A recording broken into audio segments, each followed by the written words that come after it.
Okay, for this build is a Deadeye lightning arrow build. It's an extremely fast build and it can clear maps extremely quickly. Okay, first item I'm looking at Widow Hill Crude Bow. This is an extremely good bow, right? It increases the bonuses gained from my equipped quiver. So I'm using a rare quiver right now. So it does have flat damage, flat lightning damage, increased damage with bow skills, 400 to increase accuracy rating, increased crit chance for attacks. I do have increased critical strike bonus, and I do have dex.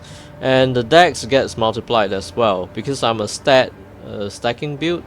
It I really benefit from like the bow itself, right? So all of these stats are extremely useful, including the 100% chance to pierce enemies. I feel if you are deciding between additional arrow or 100% chance to pierce, 100% chance to pierce is very good because it can just help you to clear extremely fast and your arrows just pierce all of the enemies through the map. It's just one of the mods that is just as good as additional arrow. Second item I'm using is Hand of Wisdom. So why Hand of Wisdom is good is because it provides additional attack speed per 25 dex. It provides a huge amount of base lightning damage per 10 intelligence. So we do have a mix of both stats. Right now my intelligence is 346, so I deal around 1 to around 340 lightning damage with these gloves alone. And then with my quiver, I think I do 1 to 500 plus damage. And then with the dex itself, my attack speed is just reach insane levels just because of this glove, right? And yes, Widow Hill, I do socket it with lightning runes as well, storm runes, whatever you call that. It does provide me flat lightning damage. And then third item, fourth item I'm using is actually the Black Sun Crest, right? So this is also a build enabling item. So I do have increased strength, dex, and intelligence. It's not easy to gain all of these mods or stats on the skill tree. So this is something that's very good here. Morio Invictus, and this is also an extremely good item because it does allow me to have close to like 25% increased attributes per socketed rune or so called, right? So you want to have like 5 sockets, and when you have 5 sockets you gain like 25% increased attributes, right? And I do have 25 increased maximum life as well, which is extremely good. Fifth item we are looking at original scene. It's just one of the best items ever. Original scene, why is it so good? Because it converts all of our elemental damage to chaos, and chaos damage is just one of the least resisted type of damage. And we convert freezing salvo, we convert flame wall, we convert our orb of storms, everything we convert to chaos, which is good, right? Because we do not want to have multiple lightning elemental penetrations and things like that. And why is it good? Is because we do use like chaos damage. We do have like Wither as well. Wither actually increases the amount of damage our enemies take, and this is an extremely good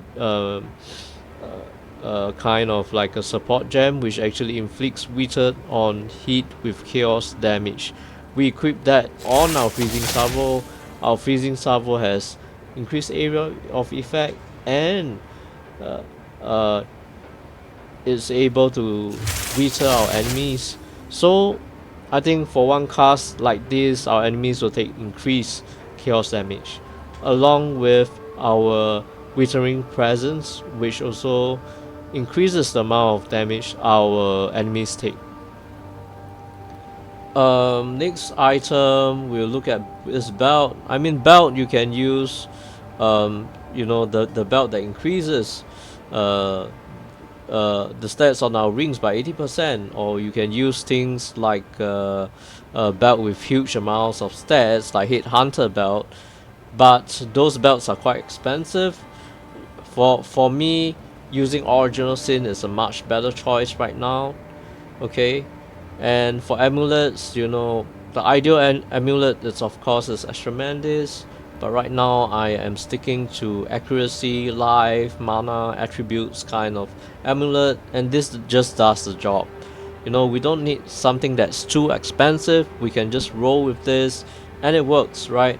So we can have the end game for a cheaper price, I would say, until we are able to farm uh, for for all these end game items, you know, and we can incorporate them in our build. But all these end game items, they cost 100 divines. I think the average Joe will not be able to get all of these items unless they are really lucky, you know.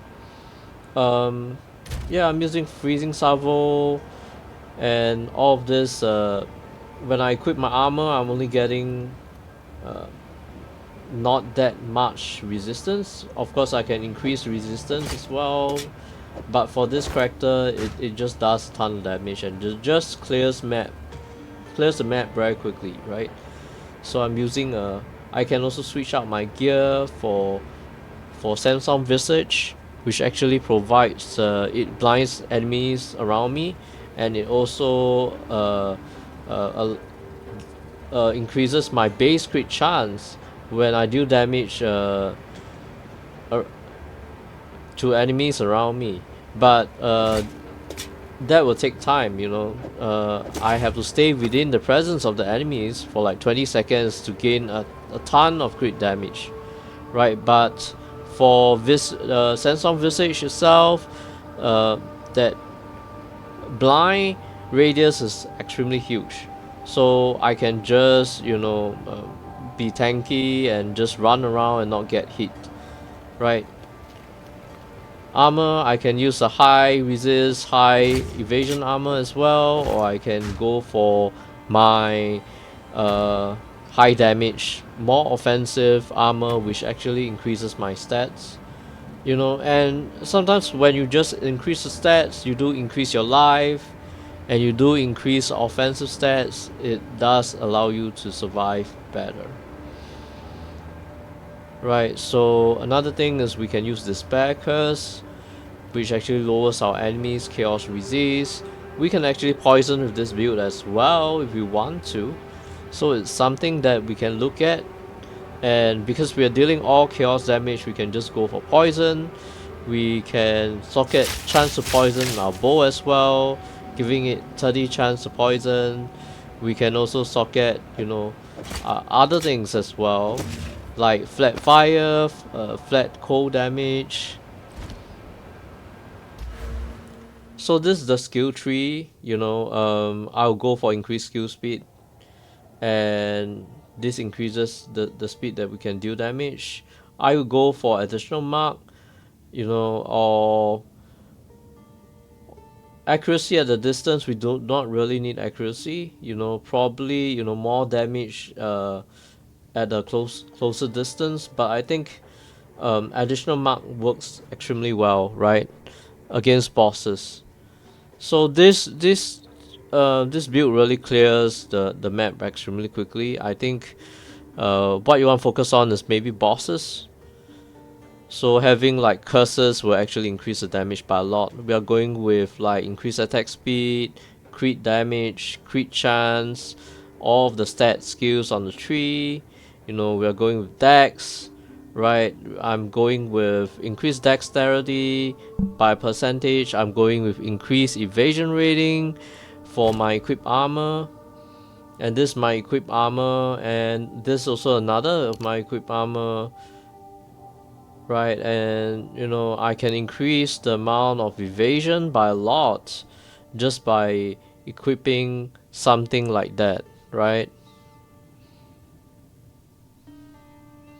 So yes, skill gems, crit chance, right? I am looking at stats. You know, I'm also going for chaos damage. I'm also going for crit, and I'm taking all of the crit notes here. it allows me to actually stack a ton of crit chance, which works with the Sandstorm helmet, right? No, I mean the Sandstorm Visage itself, and we can also take an increased chaos damage. We lose life and energy shield, but this is not a chaos spell, so we don't actually lose any life or energy shield, and we actually can get, like, the increased stats itself, increased attribute stats there, and also benefit from the chaos damage, which is very good, right? And there are also other, we can get all those jewel sockets, and we can also get a unique jewel which increases our lightning arrow skill by 3. That costs around, I think, 3 to 4 divines right now, and that's very useful, right? With that, I can increase my lightning arrow to 60k. I'm dealing around 40k right now, but I think 60k, 70k, 80k 2-tip is not a problem. If you look at Freezing Salvo, it does have a lot of arrows, it does hit multiple times, and it will return multiple times. You do have Orb of Storms, you do have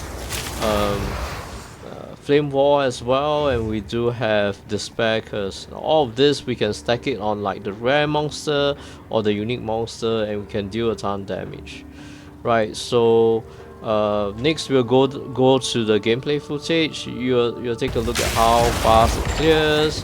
It does clear extremely fast. It's faster than some of the builds, although not as high damage as something like Detonate Dead, but it does clear the map extremely quickly.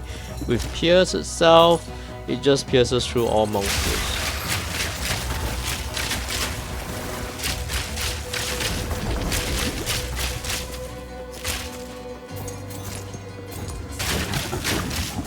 Rather not break my back.